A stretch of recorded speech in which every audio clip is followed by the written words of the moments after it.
Commander Daniel Martinez stood in the observation window of the diplomatic ship as it approached Cathra Prime. The space station was massive, a structure built from materials he did not recognize, spinning slowly against the black of space. Thousands of alien ships docked at its ports. Thousands of alien species walked its corridors every day. Today, Earth would join them. Daniel had been selected for this mission because he was calm under pressure. He did not make mistakes when the stakes were high. He did not lose his temper when negotiations became difficult. These qualities had earned him the trust of the United Nations and the governments of Earth. Now, standing here, watching the station grow larger as their ship moved closer, he wondered if calm was enough. He wondered if anything was enough for what was about to happen. Dr. Lisa Park entered the observation room from behind him. She was Earth's chief science advisor, a woman who had spent her entire career studying the possibility of alien life. Now that alien life was not just possible but certain, she moved with a kind of nervous energy that Daniel recognized. He had seen it in soldiers before their first battle.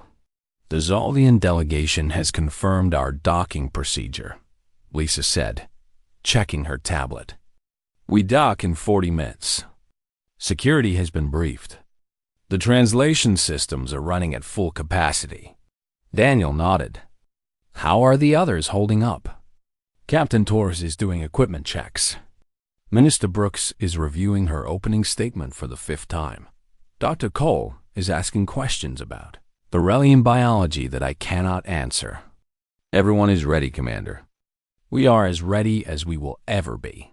The ship moved closer to Cathra Prime. Daniel could see the station in full detail now. Ships of every shape and size floated around it. Some were sleek and sharp like weapons. Others were rounded and heavy. Many had shapes that Daniel could not put names to. He had studied files for months. He had memorized information about dozens of species. But seeing them here, knowing they were real and waiting, made everything feel more heavy and more real than it had ever been. The docking process took 20 minutes. When the ship came to a stop, there was no feeling of impact, just a smooth connection that showed the technology was far more advanced than anything humans had built. The airlock sealed. The gravity shifted slightly as they matched the station systems. And then everything became real in a way that could not be undone. Daniel led his delegation through the airlock. Behind him came Captain Ryan Torres, a military officer who handled security. Minister Angela Brooks came next, responsible for diplomatic relations. Dr. James Cole followed, a biologist and cultural expert. Dr. Lisa Park walked beside Daniel, her tablet still in her hands. There were 12 others on the team, scientists and diplomats and support staff. 12 humans walking into a space station filled with thousands of aliens. The Zaldian ambassador waited for them inside. The aliens was tall, with skin that seemed to shift colors depending on how light hit it. Its face was smooth and flat, with dark eyes that showed no emotion. Behind it stood 2 other beings, one with a shape like a tall insect, another that seemed to be made of soft material that moved constantly. Welcome to Cathra Prime, the Zaldian said, his voice coming through their translation systems in clear English. I am Ambassador Veth. These are representatives of the Krillian Assembly and the Varelian Union. The Galactic Council was informed of your arrival. You will be shown to your quarters. The formal council session will begin tomorrow at the designated time. Daniel stepped forward and extended his hand. The Zaldian looked at it for a moment, then reached out one of its own appendages. The contact was brief and cool. It meant nothing in this culture, Daniel knew. But for him, it was important. It was a beginning. Thank you for welcoming us, Daniel said. Earth is honored to be here. Yes, the Zaldian said. The word carried a kind of weight that Daniel did not like. The Galactic Council is curious about your species. There is much that is unknown about humans. much that concerns us. But we will have time to learn more. A guide was assigned to take them to their quarters.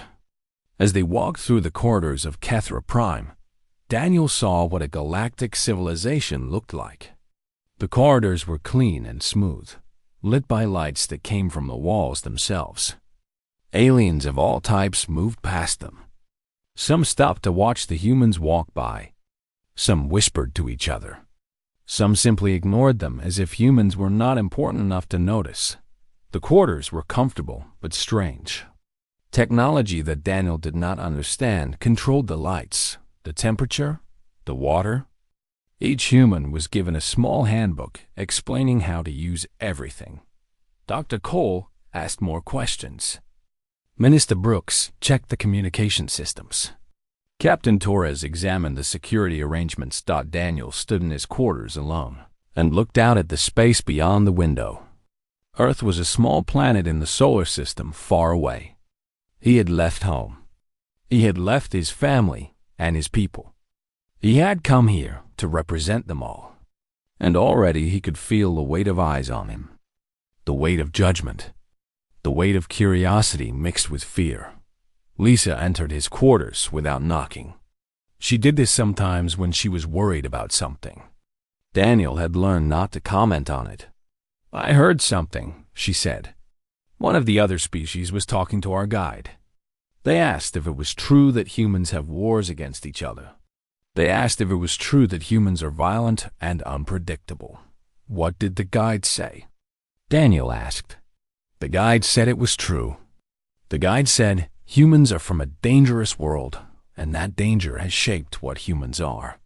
Daniel looked back out the window at the stars. "That is not wrong," he said.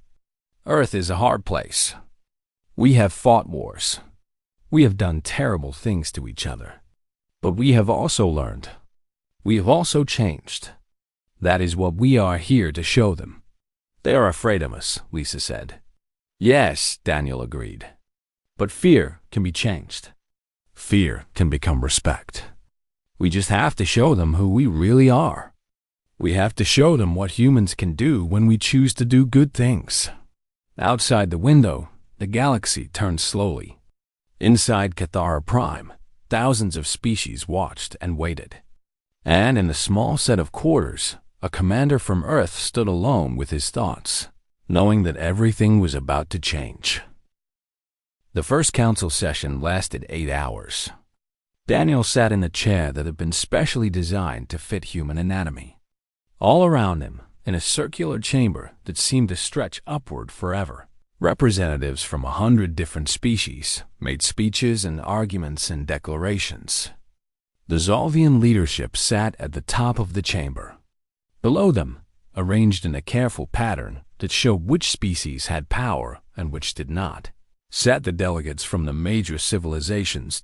Earth sat lower than Daniel had hoped. This was obvious to everyone in the room. The Zolvian Prime Speaker opened the session with a statement about welcoming new members to the council.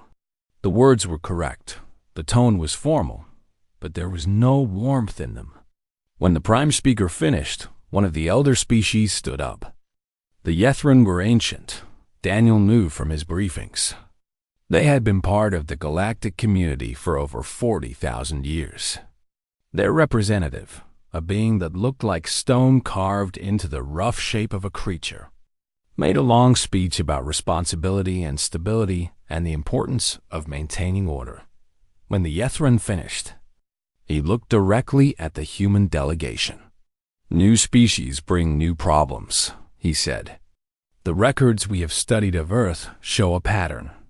Your kind is engaged in continuous warfare for your entire history. You have destroyed your own environment. You have committed acts of violence that are difficult to comprehend. The question the Yethran Union must ask is simple. Can a species so prone to conflict be trusted with the knowledge that the Galactic Council possesses?" Minister Angela Brooks stood up immediately. Daniel had warned her to be careful about this. He had warned her that someone would say something like this. But he could see the anger in her face. She had lost family members in wars. She had seen the worst of what humans could do. And she had also seen humans choose differently. "Our history is not hidden," Angela said, her voice steady and clear. "Earth has experienced war. We have experienced suffering. But we have also experienced growth. The very fact that Earth is here, as a unified species, speaking with one voice, shows that we have learned how to overcome our differences. We have chosen to come to this council as peaceful explorers, not as conquerors. We have come to learn and to participate in the kind of civilization you represent." An insectoid species spoke next, asking technical questions about human governance structures. Then a gaseous being that communicated through vibrations asked about human technology. Then another species and another. Each question was a test.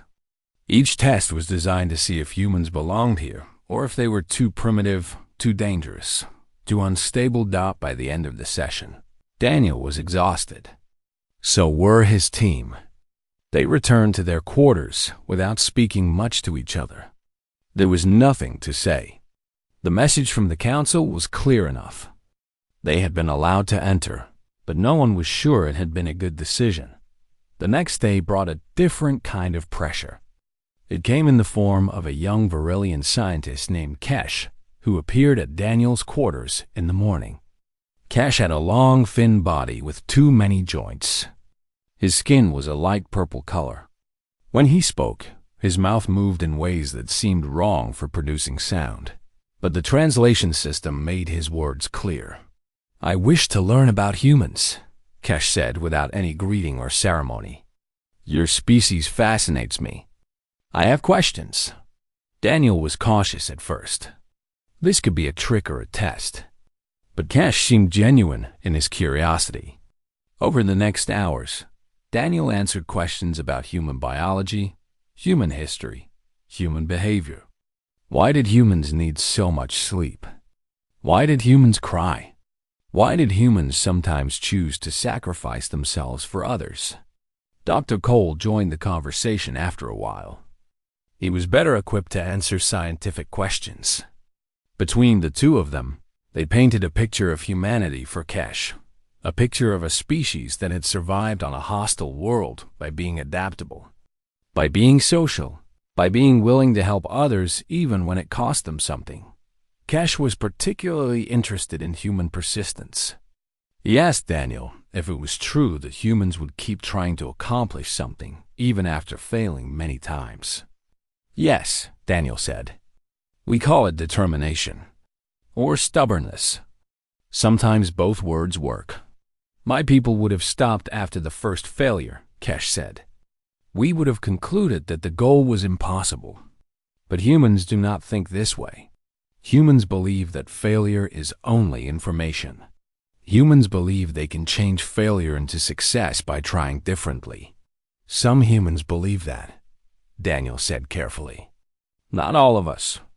But yes, many humans have this quality." Kesh left eventually, but he came back the next day with more questions. And the day after that. And the day after that. Slowly, other younger aliens began to approach the human delegation with curiosity instead of fear. A Krillian engineer asked about how humans had developed their space program without higher mathematics. A young Varelian biologist asked about human medicine and how humans had learned to cure diseases without the technology the other species used. But the older species remained distant. Ambassador Veth continued to watch the humans carefully, as if waiting for them to make a mistake. The Ethran representative made several statements suggesting that humans should not be given access to certain information. The Zolthian leadership seemed divided. Some of them appeared interested in what humanity had to offer.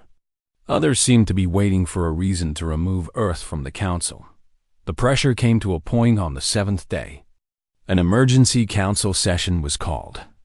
Daniel was not sure what it was about until Ambassador Veth delivered the formal statement. "The Zoldian Council has received a proposal from the Doctrine Council," Veth said, his colors shifting in a pattern Daniel had learned to recognize as stress. The proposal is to invoke the doctrine of unpredictability regarding the human species.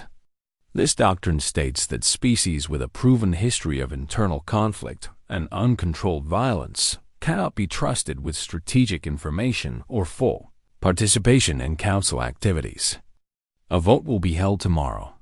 At that time, the council will decide if Earth should remain a full member of the Galactic Council, or if your participation must be restricted.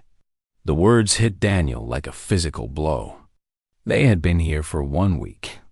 They had done nothing wrong. They had been respectful and careful and peaceful.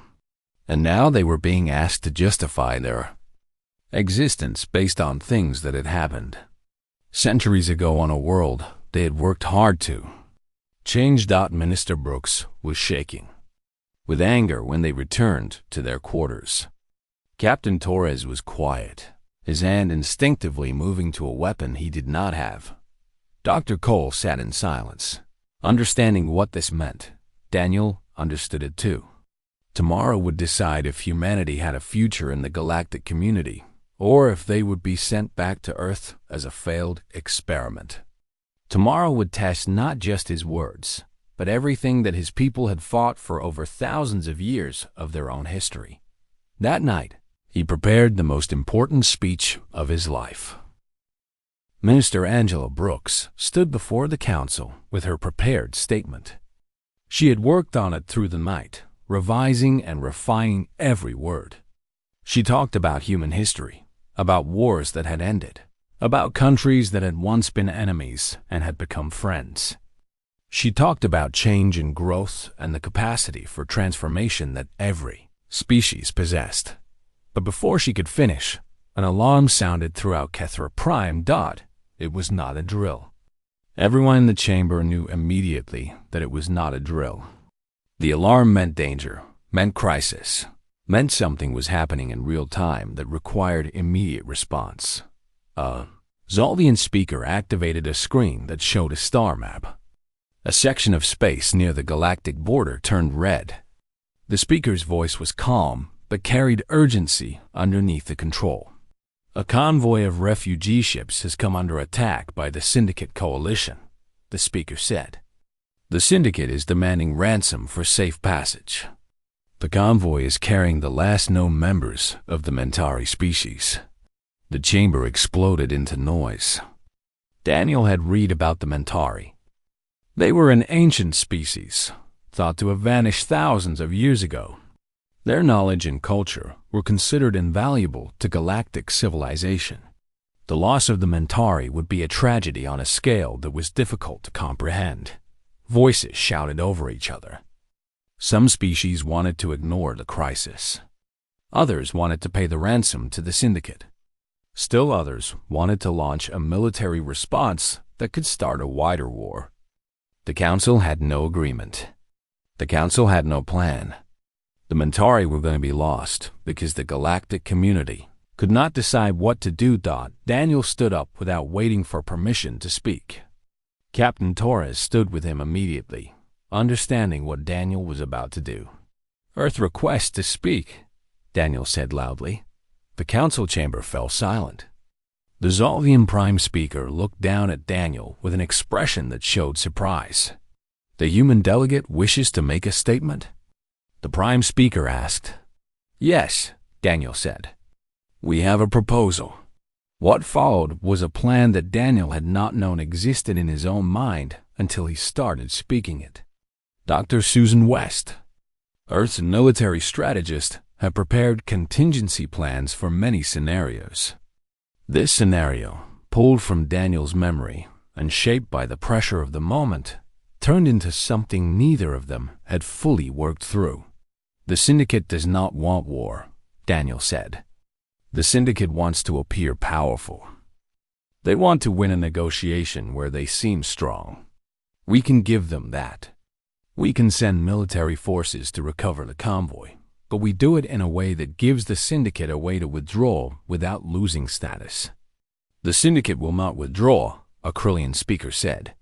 "They will see any military response as aggression that must be met with force. Not if we separate the operation into two parts." Daniel continued. The first part is military. We defend the convoy and force the syndicate forces away. This is direct military action, but it is not occupation. As soon as the convoy is secure, our military forces withdraw from the region entirely. The second part is humanitarian. Civilian medical ships and supply vessels move in to care for the Mentari immediately after they are rescued. The syndicate retreats, the Mentari are safe, and everyone involved can claim some form of victory. Why would your ships take the risk of the dangerous part? Ambassador Veth asked. Why would humans volunteer to be in the position of greatest danger? Daniel thought of Earth. He thought of thousands of years of humans protecting each other, saving each other, sacrificing for each other. He thought of why he'd been selected for this mission. Because that is what we do, Daniel said simply. When others are in danger, humans help. It does not matter if the danger is great. It does not matter if we gain something from it. We help because helping is what humans are. The Yethran representative spoke up. This is naive thinking. This is the kind of decision that only a young species would make. You do not understand the cost of altruism in a competitive galaxy. No, Minister Brooks said, standing now as well. We understand it exactly. We know what the cost is. We know that we might lose ships. We know that we might lose people. But we know something else. We know that a galaxy where species destroy each other for resources and position is a galaxy that dies slowly. A galaxy where species help each other, even when it costs something, is a galaxy that survives and grows. Earth votes for this plan. Dr. Lisa Park stood next, and then Dr. Cole. One by one, the members of the human delegation stood. Even Captain Torres, who had been calculating the military risks and the high probability of casualties, stood. The message was clear. Earth was committing. What happened next surprised everyone. The younger species began to stand as well. The Varelian representatives stood. Several Krillian delegates stood. A dozen other species, represented by younger members who had been watching humans throughout the council sessions, stood in support. The Zolthian Prime Speaker looked at the assembled masses. The decision was no longer theoretical. He grew to go. The decision was now about whether the Council would support a rescue or allow the Mentari to be lost. The Council votes in support of the proposed operation, the Prime Speaker announced, his colors flashing with colors that Daniel did not have names for. What followed was a rush of preparation. Earth's fastest military cruisers were prepared. Doctors and scientists volunteered from multiple species to join the humanitarian follow-up. Supply ships were loaded with medical equipment and food and water. Daniel stood on the bridge of his assigned vessel as it prepared to launch. Captain Torres had taken command of the military operation. Dr. Cole was coordinating the humanitarian response. The coordinates for the syndicate position had been transmitted. All ships report ready, Torres said over the communication network. Daniel looked at the stars through the viewport. Somewhere out there, the Mentari were suffering. Somewhere out there, the syndicate was preparing for a fight they did not know was coming. And here, on this ship, humans who had been on the council for less than 2 weeks were about to risk their lives to save a species they had never met. Launch all craft, Daniel commanded. The ships moved forward into space, leaving Kethra Prime behind. The galaxy was still watching. But now the watchers were not sure what they would see. They were not sure if humans could do what they claimed. They were not sure if humans could be trusted. Soon, they would find out. The syndicate forces came into view on the scanner screens as Earth's military cruisers approached the distress location. There were 7 syndicate attack ships, each of them larger and more heavily armed than the Earth vessels. Captain Torres examined the tactical displays and made calculations that came out the same every time. This was not going to be a clean fight. All weapon systems are active, his tactical officer reported. Shields are raised to maximum. We are ready for engagement. Torres did not respond immediately. He was thinking about the families of his crew. He was thinking about the young pilots in the fighter bays who had trained for this, but had never experienced real combat. He was thinking about what Commander Martinez had said to him before launching. Bring as many of them home as possible. Do not fire first, Torres ordered. Let the syndicate make the decision to start the fight. We are here to defend and rescue, not to start a war. The communication channel crackled. A harsh voice that came through the translation system with distortion asked them to identify themselves. This is Captain Ryan Torres of the Earth Military, Torres responded. We are here to provide escort and protection for the refugee convoy. The Mentari will be released and the convoy will be allowed to proceed. You will not be harmed if you do not resist. The response was laughter. Cool, cold laughter that echoed through the chamber. Earth, the new children of the Council. You think you can tell us what to do?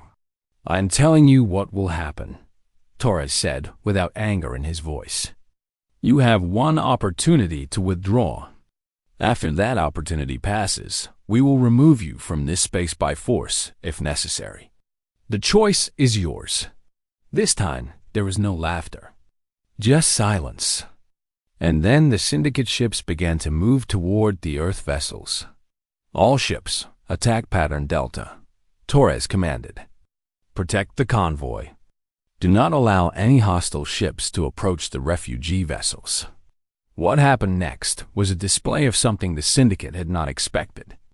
The Earth cruisers were faster than their attackers and more agile. They moved through space in patterns that seemed impossible, intercepting fire and returning it with precision. The battles were short and brutal. The two Earth fighters could not break through the syndicate formation. Torres watched on the screens as they attempted to create a diversion. He watched as they moved directly toward the heaviest defensive positions. He watched as the syndicate weapons locked onto them. Both fighters exploded in fire and light. Torres felt nothing for a moment. And then he felt everything. Those were his people. Those were soldiers he had trained and guided and trusted. Those were humans, gone. Casualty report, he said, his voice steady even though his hands were shaking. 2 fighters lost. Pilots deceased. No confirmation of survivors. Continue the operation, Torres said. Do not stop. Get those Mentari to safety. The remaining syndicate ships began to break formation. They had not expected the Earth vessels to fight so hard, to push so far, to accept losses in order to complete the mission. The syndicate understood conquest and power and violence, but they did not understand the willingness to sacrifice. They did not understand why anyone would keep fighting after losing their own people. The refugee convoy moved forward under Earth protection. Behind them, the syndicate ships withdrew into empty space. The fight was over. The humanitarian ships arrived an hour later. Dr. Cole had coordinated the response with medical teams from multiple species. They moved aboard the refugee vessels and began the work of treating the Mentari and the other beings who had been trapped with them. What they found was a sight that would have broken the hearts of anyone who witnessed it. The Mentari were an ancient species, but ancient age showed on their forms. They were suffering from neglect and damage. Some of them were barely alive, but they were alive. The rescue had worked. Dr. Cole worked without stopping, moving from patient to patient, directing treatment, coordinating with other doctors and nurses. The Mentari were not like any species he had studied. They moved in ways that seemed to have more dimensions than normal space. Their biology did not follow the patterns he had expected. But human doctors understood pain and suffering and the need to help.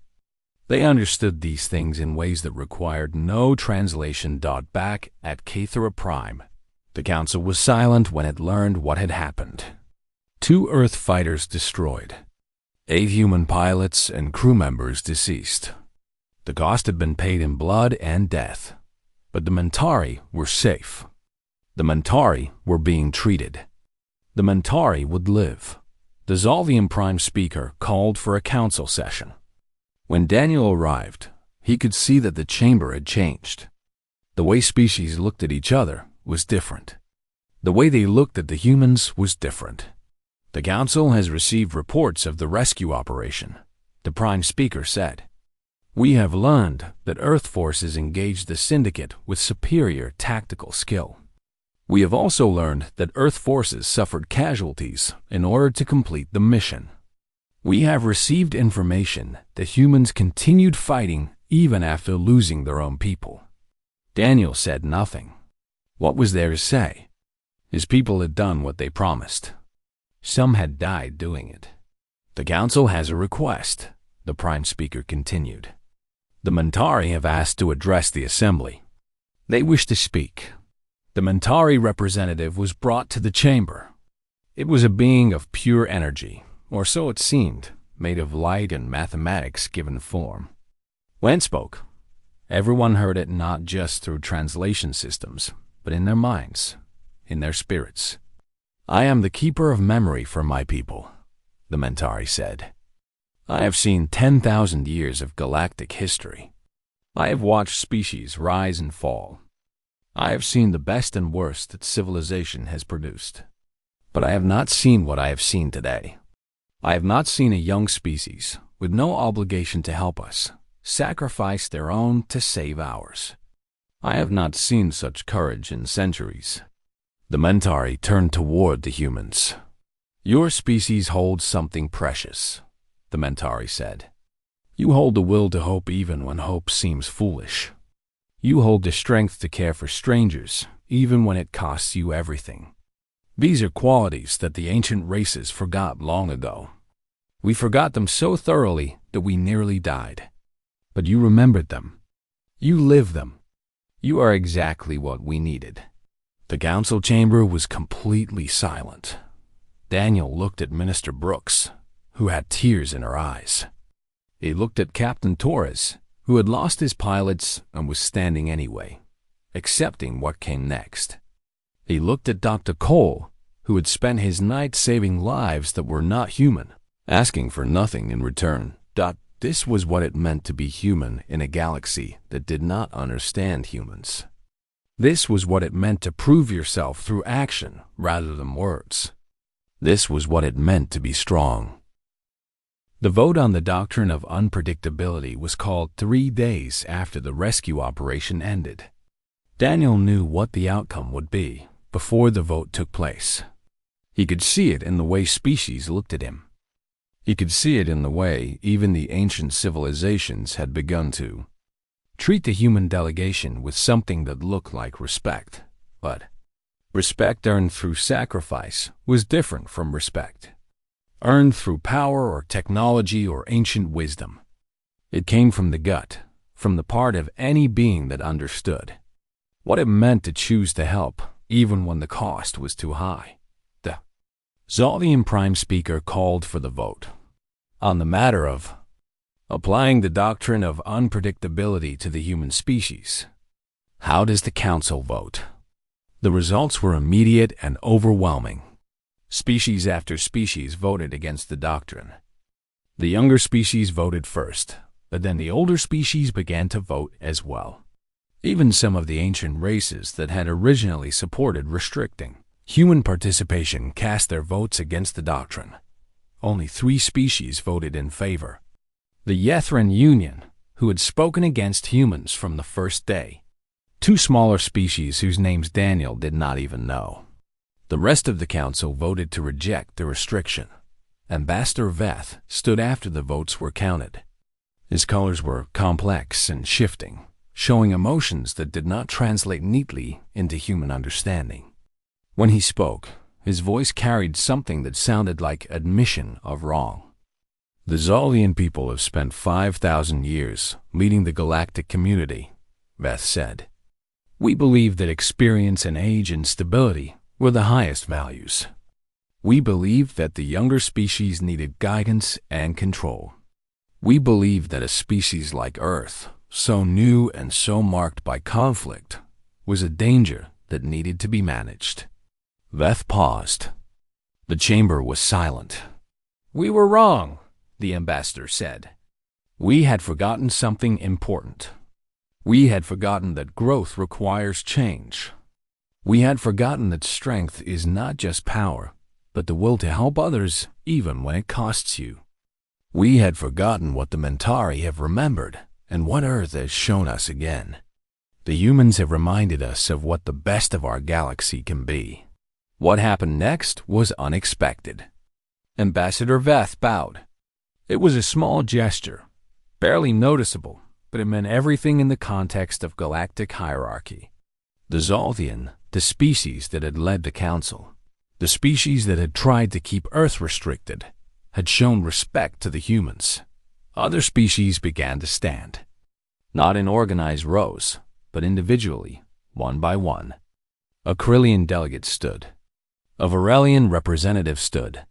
Dozens of species, hundreds of individual beings, stood in recognition of what humans had done. Daniel stood as well. Minister Brooks stood beside him.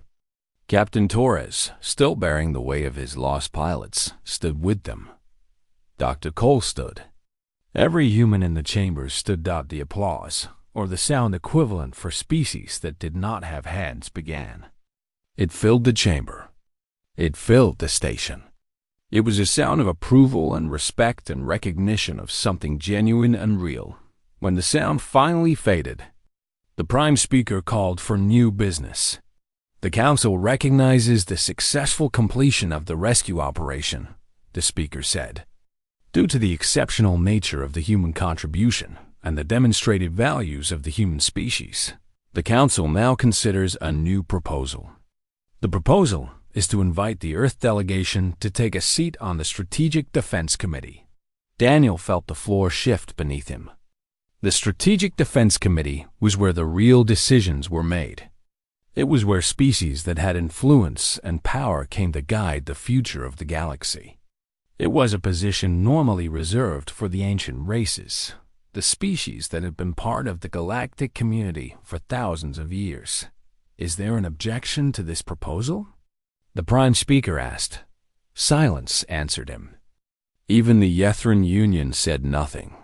"The proposal is accepted," the Prime Speaker declared.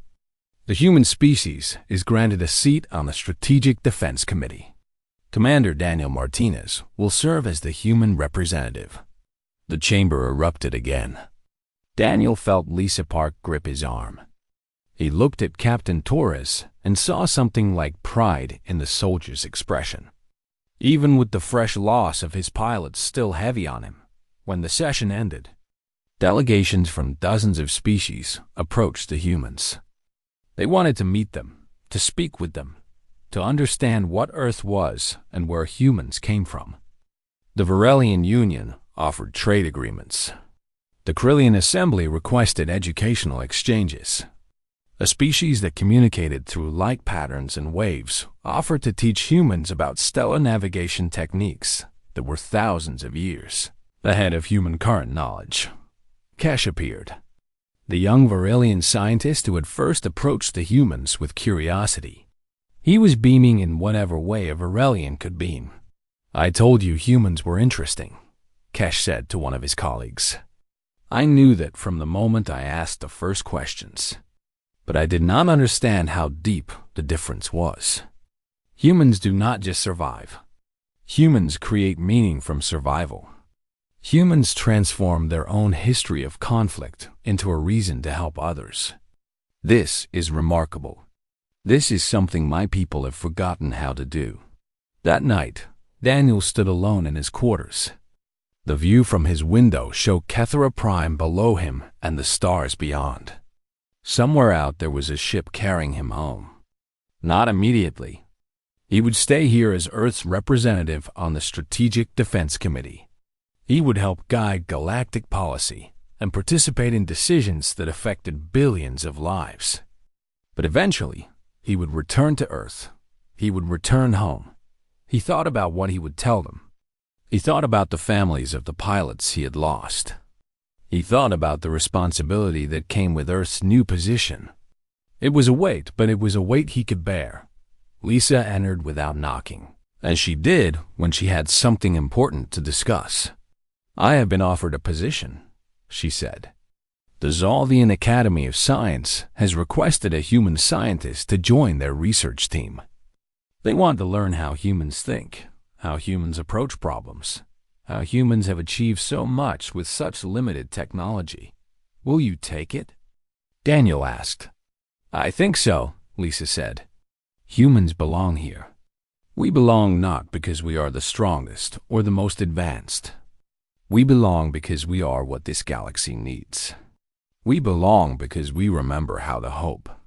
In the weeks that followed, more humans arrived at Kethra Prime. Scientists and diplomats and military advisors came to fill the positions that had been offered. Earth established a permanent embassy on the station. Trade began. Knowledge was shared. Slowly, carefully, and then with more confidence, humanity took its place in the galactic community. Years later, historians would mark this moment as the beginning of something new. The old order, where ancient species ruled and younger species followed, began to change. The barrier that had existed between Earth and the rest of galactic civilization was broken not through war or conquest, but through sacrifice and the simple human capacity to care for others. The galaxy that had once held its breath when Earth entered the Galactic Council released that breath. And in releasing it, the galaxy changed. It became a place where courage mattered as much as power. It became a place where hope had value. It became a place where humans belonged. And on Earth, generations to come would tell the story of the day when a small group of humans from a dangerous planet showed the galaxy what it meant to be truly civilized. They would tell the story of sacrifice and courage and the willingness to risk everything to help others. They would tell the story of how humanity proved its worth not through weapons or technology, but through the simple human gift of caring for those in need.